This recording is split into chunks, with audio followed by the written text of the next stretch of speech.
the Red Sox or the Mariners were playing the Red Sox. So this was at Fenway Park, and the Mariners were getting hammered. Hold on, that night the Red Sox came back from 3 runs down in the ninth to tie the game off the closer for Seattle, and then won it in the 10th. The next day, I mean, in a blink of an eye, the deal was made, and as they say, the rest is history. Slocum went to Seattle. He really struggled. And, of course, Veritek and Lowe were the cornerstones of, that 2004 curse-breaking World Series team. I mean, it's such an amazing story. Right. Yeah, and it's kind of something I think a lot of people can relate to, playing out of our baseball, and you trade a couple prospects and kind of wonder how they're going to turn out, and then you kick yourself when you put them on your short list and check their progress later. And just as a quick aside, Dan Duquette, who was the general manager of the Red Sox at the time, thought Derek Lowe was a left-handed starter. I mean, you can read those stories. He didn't even know that he was a right-hander. He thought he was getting a lefty that he could use in the bullpen. Wow. So as everyone can see, this is the team homepage here, and you can see the minor league system, and we've got all the minor league teams, the Lehigh Valley Iron Pigs, the Phillies AAA team, and let me go back to that, and then if we want to switch, we can switch over to let's see, and so you can see. We've got the International League logo here, so it's kind of nice. We've got all the logos for all the minor leagues. And Steve, I know you had a kind of a story about the minor leagues and Kevin starting his coaching career with the Dodgers. Why don't you tell us about that real quick? Yeah, Kevin was really one of the Dodgers' most successful minor league managers throughout the late 80s, early 90s. I know he actually just recently went into the Albuquerque Isotopes Hall of Fame. And I'm pretty sure Albuquerque isn't with the Dodgers anymore, but they were up until the last couple of years. So, and another great story Kevin told me was how one of the guys that he managed in the minors was a very young, skinny Pedro Martinez. And Kevin was brought on to become the bench coach with the Montreal Expos, and Felipe Alou, who was the manager. And one of the first things Kevin did when he got over there was gave the front office, which was a talented front office, guys like Dombrowski, Duquette, they were in that front office, Stoneman, who went to the Angels.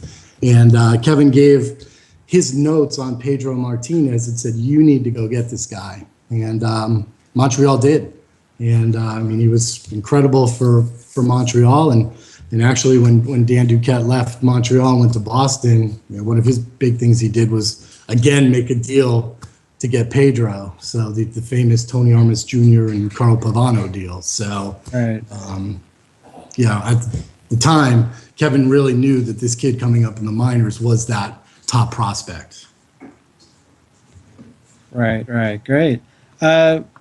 So let's move on, and I'm going to come back to the team home screen here, and here's something with baseball cards in the game.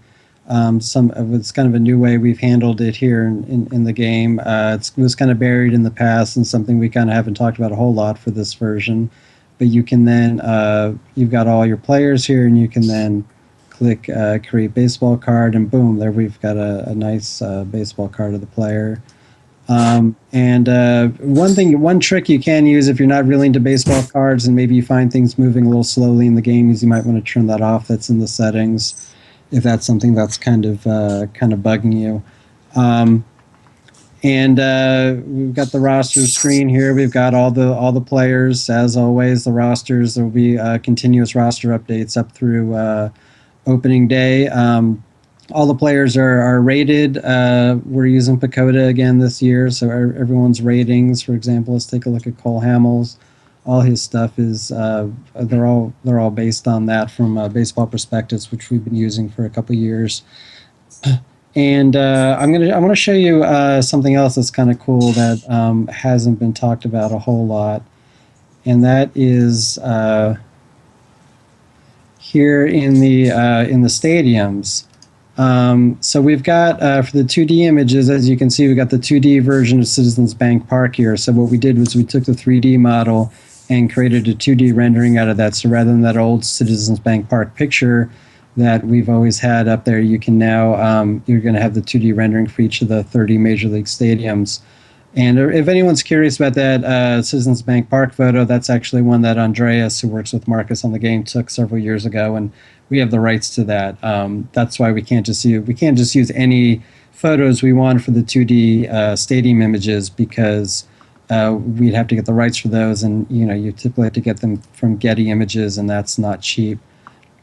And here's the 3D model, of course, as a lot of people know. So we've got the 3D. Back in the game again this year, and having the license allows us to have all the stadiums. And if anyone's curious here about these numbers, so these correspond to the crowd overlays, and it's kind of cool. The kind of how the crowd looks here can change depending on the attendance. And so now let's. I'm going to play a game so we can see the stadium as well. And I know, Steve, you've got kind of a story to talk about kind of you're saying this is the greatest game you've ever watched. Yeah, I mean, we all, you play out of the park, and you'll have a game that's incredible, and it kind of sticks with you. And years ago, I was doing I was what was called a highlights supervisor, so I oversaw some of the games that were going on, and I would actually have the highlights cut to go onto the air. So they'd be edited to be on air.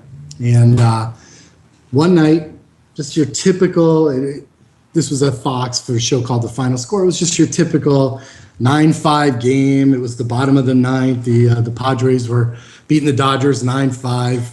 Ho-hum, game's done, highlights done. Jeff Kent hits a home run. It's 9-6. Next batter, J.D. Drew, hits a home run. All right, well, now it's 9-6, and it's now we have a closer situation. So Trevor Hoffman comes in. So you're like, all right, well, this game's over. Trevor comes in, first pitch he throws, Russell Martin hits a home run, and all of a sudden it's 9-8. So back-to-back home runs, and we're 9-8. Everybody's panicking. Oh, we got to change it and all this. I got to make the highlight look a little bit different. As this is going on, second pitch from Hoffman to Marlon Anderson, home run. 4 batters, 4 home runs. A 9-5 game is now 9-9, and everybody's going crazy. It's unbelievable. They get out of the inning. They go to the extra innings tied up. We have to redo the highlights for the final score.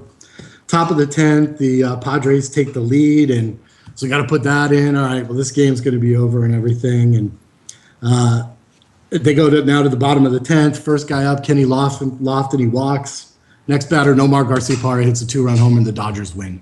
It was just, it was an unbelievable game. Back-to-back home runs, tie game off Trevor Hoffman, a future Hall of Famer. They come back, they actually take the lead again, and then lose the game on a walk-off 2-run homer. Best game, one of the best games I've ever seen, and an out-of-the-park one that you would remember for sure.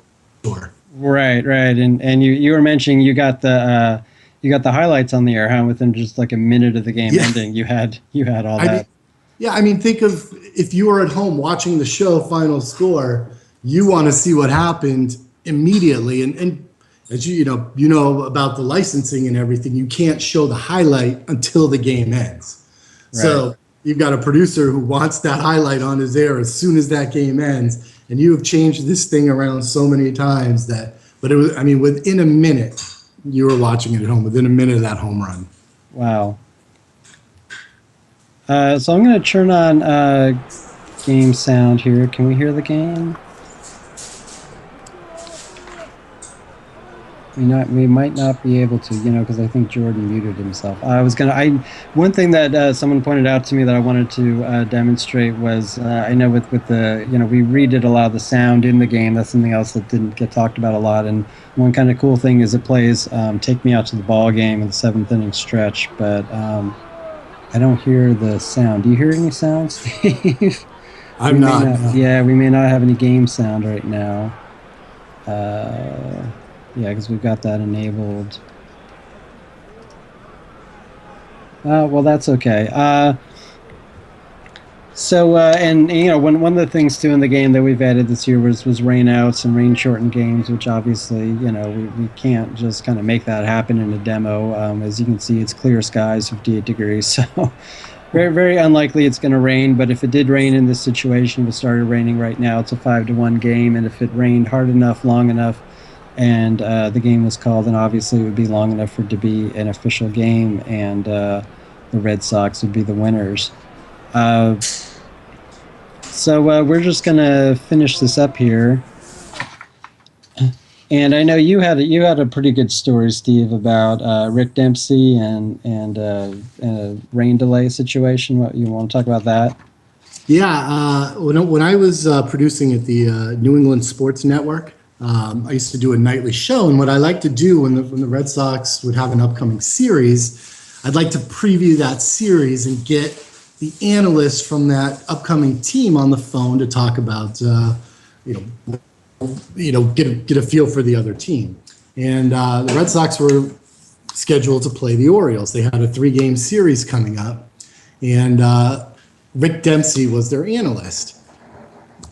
So I got a hold of him. We were good to go. So he came on. He joined us. The weather forecast for the series, especially the beginning of it, was very dicey. 100% chance of rain, all that type of thing. Rick Dempsey, back in 1977, in a game at Fenway Park, during a rain delay, for whatever reason, decided to become Babe Ruth.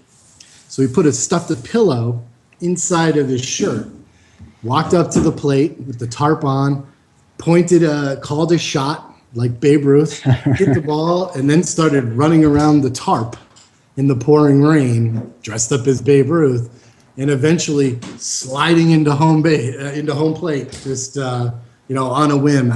Hopefully the video's on YouTube. Again, licensing wise, I don't know if it is, but it was just it's one of those blooper type things that you see all the time when you watch something. But so when I had him on, we talked about it, and I asked him. I said, so if there is a delay, any chance you'll whip out the Babe Ruth uniform, maybe go take a run around the tarp? And he got a great laugh out of it. And he said, yeah, if I did that, I'd probably be in traction for about a week. So. Well, that's one of the great things about baseball too. That there are a lot of rain delay stories out there. A lot of goofy stuff that tends to happen. It's not like football where they keep playing no matter what goes on. You have to have probably an earthquake for a football game to end. So. Yeah, exactly. Yeah. So hey, I got an achievement. I had 9 guys come to the plate in the 7th inning against the Red Sox. I was down 5-1 and almost won that game. And so let's take a look again at the front office screen here and the finances. We got a widget based system here for the finances, so you can kind of change this to other information here if you want to look at something else. We want to look at attendance history. We got extension in here. We can look at the team's history of the team's record, and we can look at payroll. And hey, let's look at highest paid players. Wow, look at Ryan Howard. There we go. Who are we going to get for Ryan Howard? I don't know. Should we shop him around? We're probably not going to get much of anything, huh? And you can see the new owner screen. The owners have goals now, which is pretty cool. And there's some widget-based stuff here as well, where you can kind of switch it to different things, kind of change it to what you want. Future salary information. As you can see, David Montgomery wants me to not suck completely, which is his goal. I know that's a goal for the Rockies and a couple other teams in the game this year. Their owner will tell them that. He wants to upgrade right field. Dominic Brown's not really cutting it, huh? Build the farm system. The Phillies had one of the top farm systems. We want to build that up as well. And when it comes to upgrading position, Steve, I know you had kind of a cool story about Todd Zeal and his free agency situation. You want to talk about that? Yeah, like I'd mentioned before, I had a chance to go to some winter meetings. I've never been to a winter meeting as crazy as the one this past year. where everything went down. It was awesome, but